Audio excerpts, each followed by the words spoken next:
Hello दोस्तों, नमस्कार। कैसे हैं आप लोग? उम्मीद करते हैं दोस्तों आप लोग बहुत अच्छे होंगे और आपकी पढ़ाई भी बहुत ज़बरदस्त तरीके से चल रही होगी। दोस्तों, ये है हिंदी प्रैक्टिस सेट से आप। इसके पहले हम आपको 6 प्रैक्टिस सेट ऑलरेडी करवा चुके हैं, तो आप लोग जाके वीडियो देख सकते हैं, ठीक है। और हम दोस्तों कोशिश करते हैं कि एक क्वेश्चन से आपको 2-3 क्वेश्चन या 4-5 जितने भी संभव पॉसिबल लगते हैं हम आपको उतने क्वेश्चन करवाने की कोशिश करते हैं, ठीक है। इनमें से कौन सा मूल दीर्घ स्वर नहीं है? मूल दीर्घ स्वर नहीं है क्वेश्चन पूछा है। आ होगा, ई होगा, ऊ होगा या ओ होगा। दोस्तों, क्वेश्चन का आंसर देने से पहले आप लोगों को मूल दीर्घ स्वर पता होने चाहिए कौन कौन से होते हैं। मूल दीर्घ स्वर पूछा है, तो अगर मूल दीर्घ स्वर पूछे तो मूल दीर्घ स्वर होते हैं दोस्तों बड़ा आ, बड़ी ई और बड़ा ऊ। ये होते हैं मूल दीर्घ स्वर होते हैं।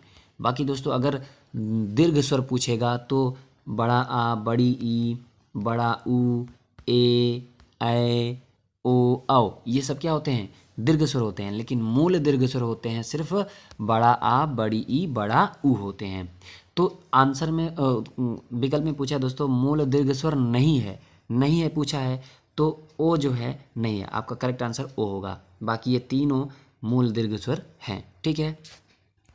अगला क्वेश्चन, हिंदी में ध्वनियाँ कितने प्रकार की होती हैं? हिंदी में ध्वनियाँ कितने प्रकार की होती हैं? दोस्तों, हिंदी में जो ध्वनियाँ होती हैं वो 2 प्रकार की होती हैं। कौन कौन सी? आप सभी जानते हैं। एक होता है स्वर, एक होता है व्यंजन। इसके अलावा और कौन सी ध्वनि होती है? स्वर और व्यंजन होते हैं, ठीक है। और स्वर और व्यंजन में ही बाकी तमाम चीज़ें होती हैं। तो हिंदी में ध्वनियाँ कितने प्रकार की होती हैं? 2 प्रकार की, स्वर और व्यंजन, ठीक है। अगला क्वेश्चन, अधिकारी में उपसर्ग है। अधिकारी में उपसर्ग कौन सा है? बताइए। अधि, री या अधि, री या ई। तो अधिकारी में आपको बताना है उपसर्ग कौन सा है, बताइए।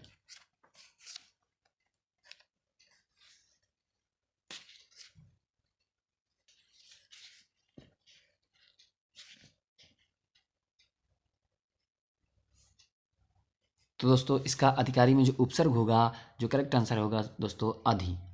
करेक्ट आंसर होगा अधि उपसर्ग है। अधिकारी में कौन सा उपसर्ग है? अधि उपसर्ग है, ठीक है। अगला क्वेश्चन, निम्नलिखित में से किस शब्द में अ उपसर्ग नहीं लगा है? किस शब्द में अ उपसर्ग नहीं लगा है? अखत, अकथ, अभेद, अचूक, अनुज, किस में नहीं लगा है? बताइए। अ उपसर्ग नहीं लगा है। तो दोस्तों अनुज वर्ड में, शब्द में उपसर्ग नहीं लगा है। बाकी अकथ में अ उपसर्ग है, अभेद में अ है, अचूक में अ है, ठीक है। दोस्तों यहाँ से उपसर्ग आता है, तो थोड़ा सा उपसर्ग के बारे में बता देते हैं। उपसर्ग क्या होता है, जिसको नहीं पता होगा वो जान जाएगा। तो दोस्तों उपसर्ग के बारे में जान लीजिए, उपसर्ग क्या होता है, ठीक है। तो दोस्तों उपसर्ग उसे कहते हैं जो शब्द के पहले, कोई भी शब्द हो, कोई भी शब्द हो, उसके पहले, जैसे अकथ ही मान लीजिए। अकथ ये एक शब्द है, इसमें जो शब्द के प्रारंभ में लगते हैं ना, वही क्या होते हैं? उपसर्ग होते हैं, ठीक है। वही क्या होते हैं? उपसर्ग होते हैं। और दोस्तों उपसर्ग का जो मतलब होता है, उपसर्ग, ये उपसर्ग हो गया। अब उपसर्ग में एक ये 2 पार्ट में टूटता है, ये एक उप और एक सर्ग। उप और एक सर्ग। दोस्तों उप का जो मतलब होता है वो होता है समीप, और जो सर्ग का मतलब होता है वो होता है सृष्टि करना, ठीक है। तो परिभाषा कैसे बनी? किसी शब्द के समीप आकर नया शब्द बनाना ही क्या होता है? उपसर्ग होता है। दोस्तों समझ रहे हैं ना? किसी शब्द के समीप आकर, जैसे ये उपसर्ग में देखिए, उपसर्ग अकथ, अकथ में देख लीजिए। अकथ में ये है अ और कथ।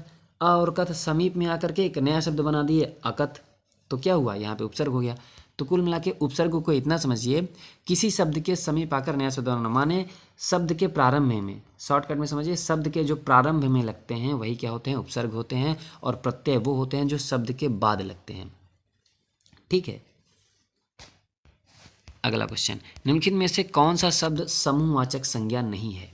समूहवाचक संज्ञा नहीं है, उसके बारे में आपको बताना है। बताइए कौन सा शब्द समूहवाचक संज्ञा नहीं है? कक्षा, सभा, भीड़, दौड़, कौन सा ऑप्शन सही होगा? बताइए। तो दोस्तों जो करेक्ट आंसर होगा वो होगा दौड़। दौड़ क्या है आपका, एक समूहवाचक संज्ञा नहीं है। बाकी सभा एक समूहवाचक संज्ञा है। कक्षा भी, कक्षा में भी बच्चे पढ़ते हैं तो उसमें कई बच्चे होते हैं तो वो भी एक समूहवाचक संज्ञा के अंतर्गत आता है। भीड़ भी, लेकिन दौड़ कोई समूहवाचक संज्ञा नहीं है दोस्तों। एक बंदा भी दौड़ सकता है और कई बंदे, लेकिन दौड़ है तो सिर्फ एक व्यक्ति का यहाँ पे हो रहा है कि एक व्यक्ति दौड़ रहा है, तो यहाँ पे क्या होगा, समूहवाचक संज्ञा के अंतर्गत ये नहीं आएगा। बाकी सभा, कक्षा, भीड़ ये सब किस में आते हैं, ये सब समूहवाचक संज्ञा के अंतर्गत आते हैं। दोस्तों अब यहाँ पे संज्ञा शब्द आया तो संज्ञा शब्द से थोड़ा सा जान लेते हैं संज्ञा के कितने भेद होते हैं, बताइए। संज्ञा क्या होता है, सबसे पहले ये जान लीजिए, किसी व्यक्ति हो, वस्तु हो, स्थान हो, भाव आदि के नामों को संज्ञा कहते हैं। ठीक है, किसी व्यक्ति, वस्तु, स्थान, भाव आदि के नामों को क्या कहते हैं, संज्ञा कहते हैं। जैसे दोस्तों मनुष्य, मूर्खता, राम, सेना, ये सब क्या है, संज्ञा है। अब संज्ञा दोस्तों, संज्ञा कितने प्रकार की होती है, तो संज्ञा दोस्तों 5 प्रकार की होती है। ठीक है, 5 प्रकार की होती है। कौन कौन सा, ये जान लीजिए कौन कौन सी संज्ञा होती है। सबसे पहला आपका व्यक्तिवाचक संज्ञा। कौन सा, व्यक्तिवाचक संज्ञा। ठीक है, व्यक्तिवाचक संज्ञा होती है। व्यक्तिवाचक संज्ञा वो होती है दोस्तों जिसमें किसी व्यक्ति, वस्तु या स्थान का नाम हो। जब नाम होता है तो वहाँ पे क्या होता है, जैसे कि आप रमेश देखिए, रमेश किसी व्यक्ति का नाम है। तो जब किसी व्यक्ति का नाम, किसी कोई भी व्यक्ति हो और स्थान हो जिसका नाम हो, तो क्या होता है, व्यक्तिवाचक संज्ञा के अंतर्गत आता है। और नाम किसके किसके हो सकते हैं दोस्तों, व्यक्तियों के नाम हो सकते हैं, नदियों का नाम हो सकता है, झीलों के नाम हो सकते हैं, समुद्रों के नाम हो सकते हैं, पहाड़ों के नाम हो सकते हैं, और गाँवों के नाम भी हो सकते हैं, नगरों के नाम, सड़कों, महादेशों, देशों, कुछ भी, किसी का भी नाम हो, अगर नाम आपको आता है तो क्या होगा, व्यक्तिवाचक संज्ञा आएगा। ठीक है, और दूसरा जो प्रकार होता है वो जातिवाचक संज्ञा होती है। क्या, जातिवाचक संज्ञा। संज्ञा का दूसरा टाइप होता है जातिवाचक संज्ञा। जातिवाचक संज्ञा क्या होता है दोस्तों, जातिवाचक जो संज्ञा होती है वो किसी वस्तु या प्राणी की संपूर्ण जाति का बोध कराती है। जहाँ पे संपूर्ण जाति का बोध होता है वहाँ पे क्या होता है, जातिवाचक संज्ञा होती है। जैसे कि अब गाय बात करो, गाय का अगर एक मैं नाम रख दूंगा, जैसे कोई भी गांव में अपने अपने जानवरों का नाम लोग रखते हैं, तो वो एक व्यक्तिवाचक संज्ञा में आ जाएगा। लेकिन मैं गाय कहूँगा तो गाय में बहुत सारी गायें आ जाएंगी, दुनिया की सारी गायें आ जाएंगी, तो वहाँ पे क्या होगा, जातिवाचक संज्ञा होगा। ठीक है, जैसे मैं बात करूँ मनुष्य बात करता हूँ तो मनुष्य में सारे मनुष्य आ जाएंगे, तो वहाँ पे क्या होगा, एक जातिवाचक संज्ञा होगी। अगर किसी में मनुष्य का एक नाम ले लेता हूँ जैसे रमेश, तो रमेश क्या होगा, एक व्यक्तिवाचक संज्ञा होगा। ठीक है, तो व्यक्तिवाचक और जातिवाचक संज्ञा समझ में आई। तीसरा टाइप है क्या है हमारा, तीसरा टाइप है हमारा समूहवाचक संज्ञा। समूहवाचक संज्ञा, ठीक है, समूहवाचक संज्ञा, समूहवाचक संज्ञा, समूहवाचक संज्ञा जो कि क्वेश्चन था ही, समूहवाचक। तो समूहवाचक संज्ञा क्या होती है समझिए। समूहवाचक संज्ञा दोस्तों पदार्थों के समूह का बोध कराती हैं। समूहवाचक संज्ञा पदार्थों के समूह का बोध कराती हैं। जैसे कि आप देख लो, जैसे झुंड हो, दल हो, सभा हो, सेना हो, ये सब क्या होती हैं, समूहवाचक संज्ञा के अंतर्गत आती हैं। ठीक है, अब अगला जो टाइप है वो आता है द्रव्यवाचक संज्ञा। चौथा जो टाइप है वो द्रव्यवाचक संज्ञा आती है। द्रव्यवाचक संज्ञा क्या होती है वो भी समझ लीजिए दोस्तों। जहाँ पे किसी धातु या द्रव्य का बोध हो वहाँ द्रव्यवाचक संज्ञा होती है। जैसे आप उदाहरण समझिए, चांदी हो गया, पानी हो गया, पीतल हो गया, सोना, ये सब क्या है, द्रव्य हैं। तो जहाँ पे ये सब चीज़ें नाप तोल वाली चीज़ें रहेंगी, माप तोल वाली, वहाँ पे क्या होता है, द्रव्यवाचक संज्ञा होती है। ठीक है, अगला जो टाइप होता है संज्ञा का, अगला टाइप जो होता है संज्ञा का, जो अगला टाइप होता है संज्ञा का, जो अगला टाइप होता है वो होता है 5वां नंबर का भाववाचक संज्ञा। भाववाचक संज्ञा भी समझिए क्या होता है। भाववाचक संज्ञा दोस्तों व्यक्ति या पदार्थों के धर्म या गुण का बोध कराती है। धर्म या गुण का बोध कराती है, वहाँ पे भाववाचक संज्ञा हो जाएगी। जैसे आप समझिए अच्छाई, मैं किसी की अच्छाई की बात करूँ, मिठास की बात करूँ, लंबाई हो गया, चौड़ाई, ये सब क्या है, भाववाचक संज्ञा। मैं किसी के गुण की बात करूं, जैसे क्या है, चतुराई, सौंदर्य, क्या है, भाव की बात करूं, अवस्था की बात करूं कि हाँ बंदा जवान हो गया, बंदा बूढ़ा गया, बचपना, माप और मैं ऊंचाई चौड़ाई लंबाई की बात करूं, क्रिया, दौड़ धूप, पढ़ाई लिखाई, सब क्या है, भाववाचक में आ जाएगा। स्वाद की बात करूं तो ये सब क्या है, भाववाचक संज्ञा। तो ठीक है, आइए अब अगला क्वेश्चन स्टार्ट करते हैं। Question number 6। क्वेश्चन नंबर 6 क्या कहता है, कौन सा शब्द द्रव्यवाचक संज्ञा है। द्रव्यवाचक संज्ञा, अभी हमने आपको सारे टाइप बताए हैं, तो द्रव्यवाचक संज्ञा बताइए कौन सा होगा। खटाई, मिठाई, दूध या दंड, ठंड, सॉरी। कौन सा शब्द द्रव्यवाचक संज्ञा है, खटाई, मिठाई, दूध या ठंड, बताइए। तो दोस्तों अभी हमने आपको बताया जो माप तौल वाली वस्तुएं होती हैं तो वो क्या हो, दूध। दूध आपका द्रव्यवाचक संज्ञा के अंतर्गत आता है। ठीक है, अगला क्वेश्चन, उसका लड़का लंबा है में विशेषण का चयन करना है। लड़का होगा, लंबा होगा, उसका होगा, उपयुक्त में से कोई नहीं होगा, कौन सा ऑप्शन सही होगा, विशेषण बताइए। तो उसका लड़का लंबा है में विशेषण जो होगा दोस्तों वो होगा लंबा। ठीक है, लड़का कैसा है, लंबा है, तो दोस्तों यहाँ पे करेक्ट आंसर भी होगा लंबा होगा। विशेषण समझिए, यहाँ पे विशेषण आता है तो विशेषण के बारे में भी थोड़ा जान लेते हैं, विशेषण क्या होता है। संज्ञा अथवा सर्वनाम शब्दों की विशेषता बताने वाले शब्द को विशेषण कहते हैं दोस्तों। ठीक है, समझ रहे हैं बात को, ध्यान से सुनिएगा परिभाषा को। संज्ञा अथवा सर्वनाम, संज्ञा अथवा सर्वनाम शब्दों की विशेषता जो बताए वही क्या होता है, विशेषण होता है। जैसे हम बात करें, लड़का यहाँ पे कैसा है, लंबा है, तो लड़का लंबा है तो लड़के की विशेषता बताई जा रही है यहाँ पे, उसका लड़का लंबा है तो लड़का की विशेषता बताई जा रही है, लड़का लंबा है। अगर यहाँ पे होता है उसका लड़का सुंदर है तो सुंदर भी एक विशेषता है। ठीक है, तो यहाँ पे जो संज्ञा सर्वनाम की विशेषता बताते हैं उन्हें ही हम विशेषण कहते हैं। ठीक है, अगला क्वेश्चन, प्रयोग के आधार पर पांडु शब्द होगा। जो पांडु शब्द है वो कैसा शब्द है, केवल विशेषण है, केवल विशेष्य है, विशेषण और विशेष्य दोनों है, कैसा है। तो दोस्तों जो पांडु शब्द है ना वो विशेषण और विशेष्य दोनों है, विशेषण भी है और विशेष्य भी है। ठीक है, विशेष्य कैसे, जैसे किसी का नाम भी हो सकता है पांडु, पांडु ऐसा किया। तो जब दोस्तों नाम वगैरह आ जाए तो वो विशेष में आता है, और विशेषण जो विशेषता बताता है, आंडू पांडु लोग, तो वहाँ पे क्या हो जाए, विशेषण। तो विशेषण और विशेष दोनों में आता है पांडु। ठीक है, अगला क्वेश्चन, अधोलिखित किस वाक्य में अकर्मक क्रिया है। अकर्मक क्रिया पूछा है। रामू खाना खा रहा है, चालाक गाड़ी चलाता है, श्याम हंसता है। ठीक है, श्याम हंसता है, माँ स्वेटर बुनती है, क्या होगा, कौन सा ऑप्शन सही होगा। दोस्तों जो अकर्मक क्रिया है वो है श्याम हंसता है। श्याम हंसता है अकर्मक क्रिया होगी। देखो दोस्तों, रामू खाना खा रहा है, अगर इसमें हम क्या शब्द से क्वेश्चन करें, क्या खा रहा है, तो आंसर निकलता है खाना, खाना खा रहा है। जब क्या लगाकर क्वेश्चन करने से अगर उत्तर मिलता है तो वहाँ पे सकर्मक क्रिया होती है, और अकर्मक क्रिया वहाँ होती है जहाँ पे उत्तर नहीं मिलता है। अगर उत्तर मिल गया तो सकर्मक क्रिया, उत्तर नहीं मिला तो अकर्मक क्रिया। तो यहाँ पे देखिए, रामू खाना खा रहा है, क्या खा रहा है, खाना खा रहा है, तो उत्तर मिला तो यहाँ पे क्या होगा, सकर्मक क्रिया होगी, सकर्मक क्रिया।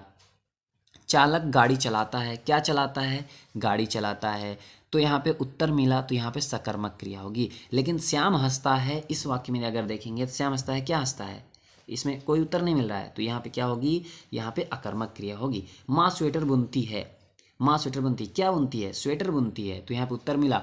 तो जहाँ जिस भी वाक्य में अगर आपको क्या प्रश्न लगाने से, प्रश्नवाचक शब्द क्या लगाने से अगर आपको उत्तर मिलता है तो वो सकर्मक क्रिया होगी, अन्यथा वो अकर्मक क्रिया होगी। ठीक है, अगला क्वेश्चन, अगर आप लोगों को समझ में आया होगा तो आप लोग इस क्वेश्चन का आंसर दे लेंगे। अधोलिखित किस वाक्य में अकर्मक क्रिया है। अकर्मक क्रिया पूछा है, मैं पुस्तक पढ़ता हूँ, क्या का क्वेश्चन लगाएंगे तो क्या पढ़ता हूँ, पुस्तक पढ़ता हूँ, तो ये हो नहीं सकता। ये चीज़ें तुम्हारा जी ललचाती हैं, क्या ललचाती हैं, जी ललचाती हैं।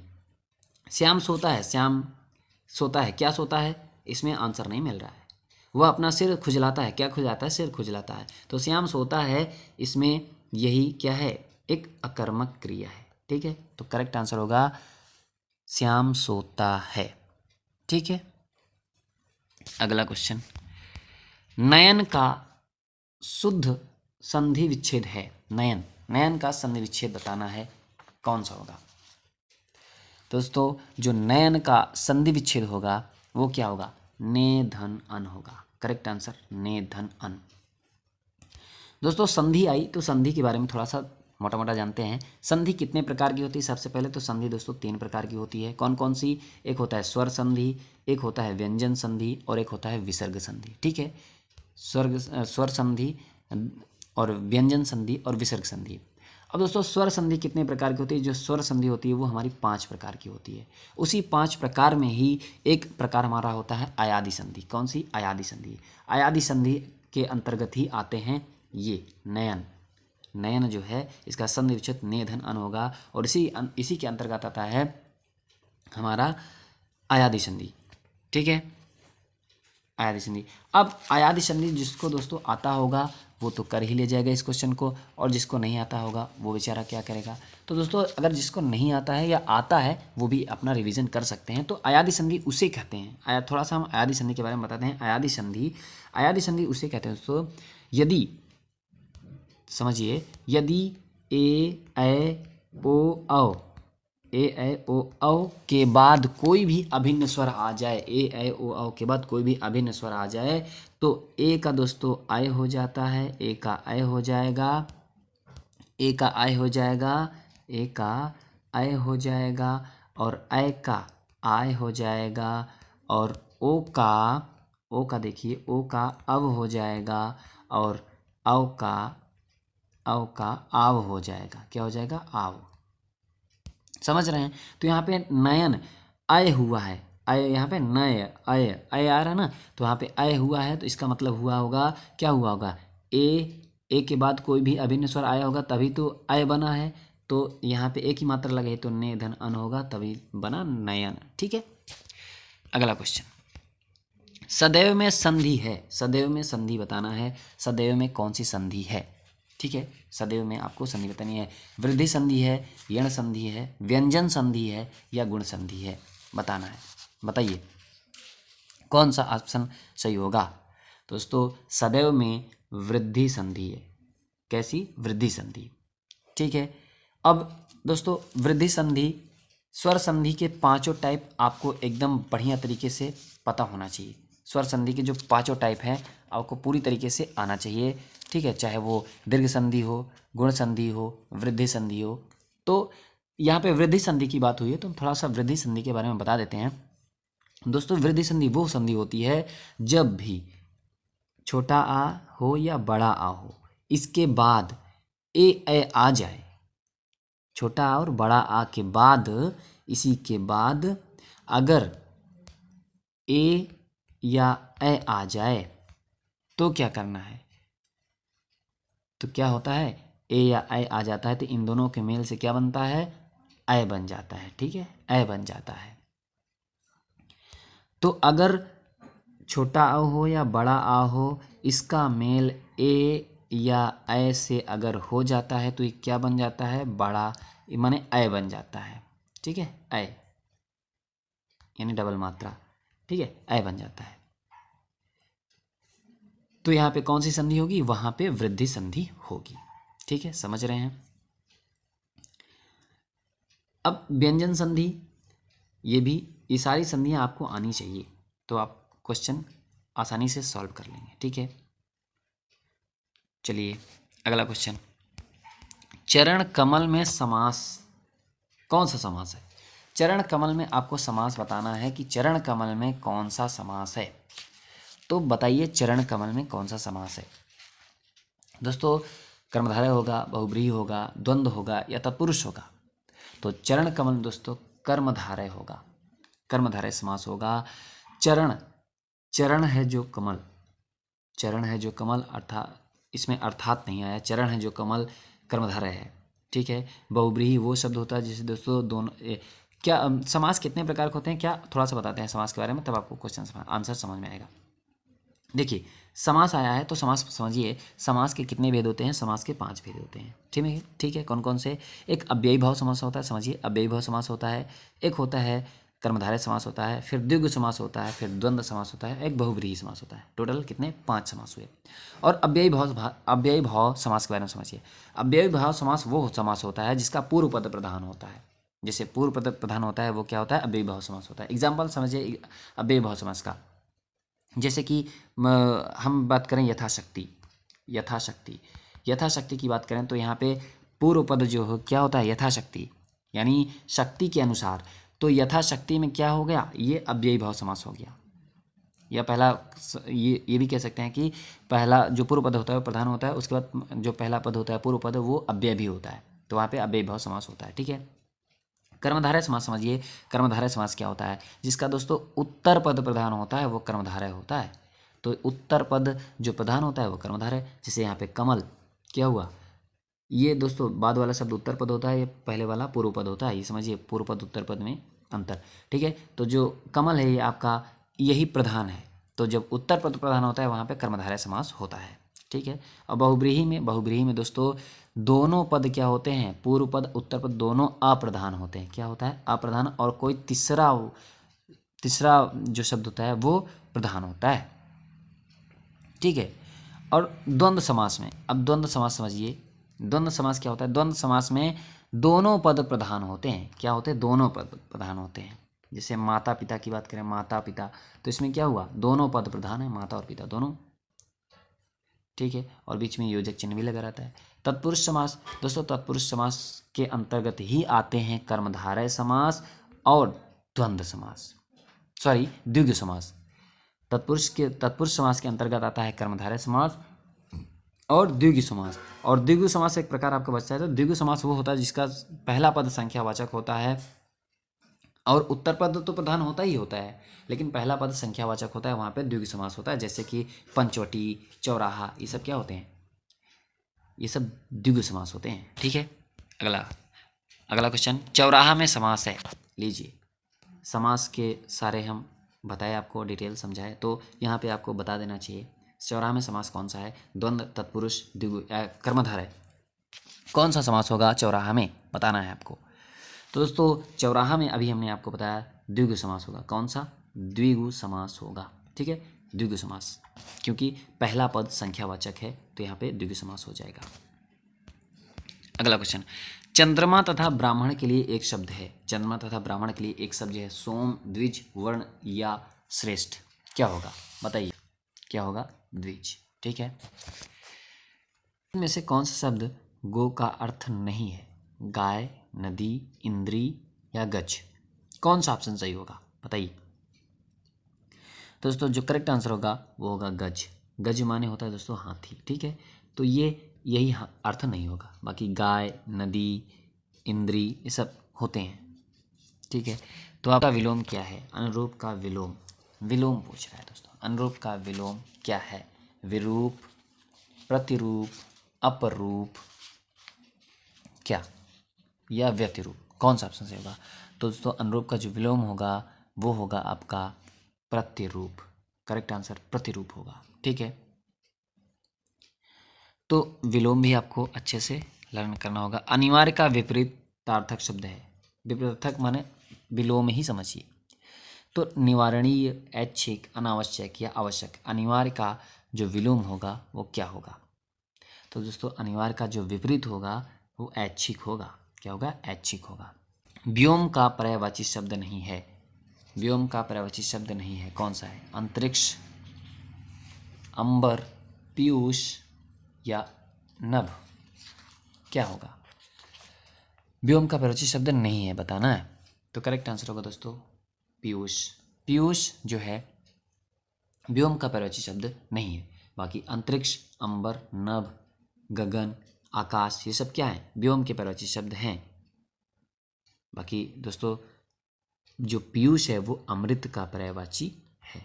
सुधा, पीयूष, अमीय, ठीक है, ये सब क्या है? अमृत के पर्यायवाची हैं। ठीक है। अगला क्वेश्चन, निम्नलिखित में से कौन सा रात्रि का पर्याय नहीं है? तो रात्रि का पर्यायवाची पूछ रहा है, रात्रि का पर्यायवाची नहीं है रजनी, विभावरी, समीर, निशी। कौन सा होगा दोस्तों? जो करेक्ट आंसर होगा समीर होगा। समीर रात्रि का पर्यायवाची नहीं है बल्कि हवा का पर्यायवाची है, ठीक है। बाकी रजनी, विभावरी, निशी ये सब क्या है? रात्रि के पर्यायवाची हैं। अगला क्वेश्चन, गूलर का फूल का अर्थ होगा। गूलर का फूल का अर्थ होता है लाल पीला होना, सुंदर होना, विवरण होना या दुर्लभ होना। कौन सा आंसर सही होगा बताइए? गूलर का फूल होना। तो दोस्तों गूलर का जो फूल होना उसका करेक्ट आंसर होगा दुर्लभ होना, कोई चीज़ कठिन होना। तो क्या होती है, लोग कहते हैं ना गूलर का फूल हो गया यार, तो माने वो दुर्लभ चीज़ है, यानी जल्दी वो दिखती नहीं है, ठीक है। तो गूलर का फूल का अर्थ होता है दुर्लभ होना। अगला क्वेश्चन, पगड़ी रख घी चख, लोकोक्ति का अर्थ बताना है। पगड़ी रख घी चख, मान सम्मान से ही जीवन का आनंद है, पढ़ लिख कर भी अनुभवहीन, निर्लज्ज होकर कुछ पाना, बदनामी से बुरा, नेक नामी। कौन सा ऑप्शन सही होगा बताइए? पगड़ी रख घी चख, लोकोक्ति का अर्थ। तो जो करेक्ट आंसर होगा दोस्तों, निर्लज्ज होकर कुछ पाना। पगड़ी रख के घी चखना दोस्तों, पगड़ी शान होती है, ठीक है। जब पगड़ी शान होती है तो पगड़ी रख के घी चख रहे हो तो इसका मतलब निर्लज्ज हो, निर्लज्ज होकर कुछ पा रहे हो, तो इसका अर्थ यही होगा, ठीक है। Correct answer C. अगला क्वेश्चन, अधोलिखित में से तद्भव शब्द है, तद्भव बताना है। तद्भव शब्द क्या है? जो करेक्ट आंसर होगा वो आपका पिटारा होगा। पिटारा आपका तद्भव शब्द है, पिटारा आपका तद्भव शब्द है। बाकी ये प्रत्यय, विज्ञान, परिधान, ये सब क्या है? पिटक, ये सब क्या है? तत्सम शब्द है। मैं बात करूं पत्ता, पत्ता क्या है? पत्ता तो हिंदी में ही सब बोलते हैं पत्ता पत्ता, तो पत्ता क्या हुआ? तद्भव शब्द हो गया। लेकिन संस्कृत में मैं बात करूं तो इसको पत्र बोलते हैं, ठीक है, पत्र। तो ये क्या हुआ? पत्ता तद्भव हुआ और पत्र तत्सम हुआ, ठीक है। अगला क्वेश्चन, निम्नलिखित में से तद्भव शब्द है, तद्भव शब्द आपको बताना है। अग्नि, पुष्प, शलाका, 14। बताइए कौन सा ऑप्शन सही होगा? तो जो करेक्ट आंसर होगा दोस्तों 14।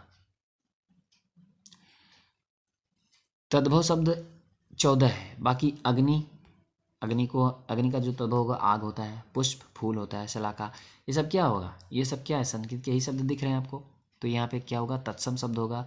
बाकी 14 आपका तद्भव है। कैसे है? 14 को चतुर्दश लिखा जाता है ना संस्कृत में, इसलिए 14 आपका तद्भव शब्द है, ठीक है। अगला क्वेश्चन, इनमें से कौन सा शब्द शुद्ध है?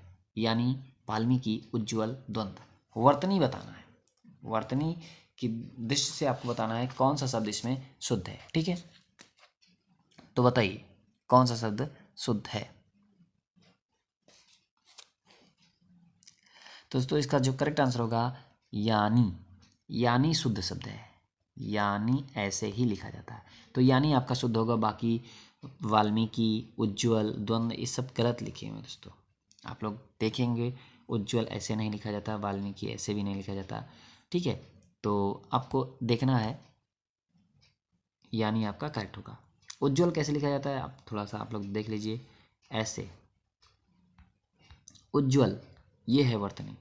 वाल्मीकि, वाल्मीकि कैसे लिखा जाता है वो भी देख लीजिए, वाल्मीकि ऐसे, ये होता है वाल्मीकि, ठीक है। द्वंद्व, ये भी द्वंद्व, सॉरी ये द्वंद्व, इस तरीके से। तो इसमें से यानी आपका शुद्ध शब्द है, ठीक है।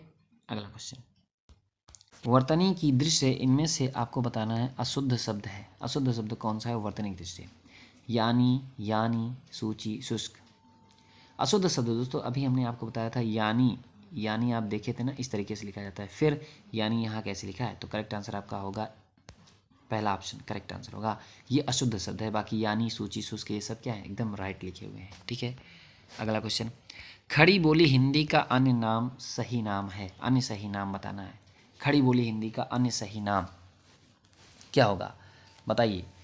भारती होगा, कौरवी होगा, हरियाणवी होगा या हिंदी होगा? तो जो खड़ी बोली हिंदी का अन्य सही नाम है वो आज तो दोस्तों कौरवी होगा। क्या होगा? कौरवी होगा। दोस्तों फैजाबाद जनपद में बोली जाने वाली भाषा है, फैजाबाद कौन सा ऑप्शन रहेगा? फैजाबाद में कौन सी भाषा बोली? खड़ी बोली, बघेली, ब्रजभाषा, अवधी। कौन सी भाषा बोली जाती है फैजाबाद में? तो दोस्तों जो करेक्ट आंसर होगा वो अवधी होगा। फैजाबाद में अवधी भाषा बोली जाती है। और अवधी भाषा, अवधी जो है दोस्तों वो कैसी भाषा है, किसके अंतर्गत आती है? पश्चिमी हिंदी या पूर्वी हिंदी? दोस्तों जो अवधी है वो पूर्वी हिंदी के अंतर्गत आती है। ठीक है, पूर्वी हिंदी के अंतर्गत। अगला क्वेश्चन, निम्नलिखित में कौन निश्चल का अर्थ नहीं है जो अपने स्थान से हिल ना सके, स्थिर, अचल या निश्चित? कौन सा होगा? कौन सा आंसर सही होगा बताइए। तो दोस्तों निश्चल का अर्थ नहीं है पूछा है, आपको क्वेश्चन देखना है और कौन सा ऑप्शन सही होगा। तो दोस्तों करेक्ट आंसर होगा निश्चित। निश्चित आपका करेक्ट आंसर होगा। ये निश्चल का अर्थ नहीं है, बाकी निश्चल का अर्थ होता है जो अपने स्थान से हिल न सके, स्थिर, अचल। निश्चित तो अर्थ दूसरा चीज है। निश्चल का मतलब होता है जो क्या होता है, जो अपने स्थान से हिल ना सके।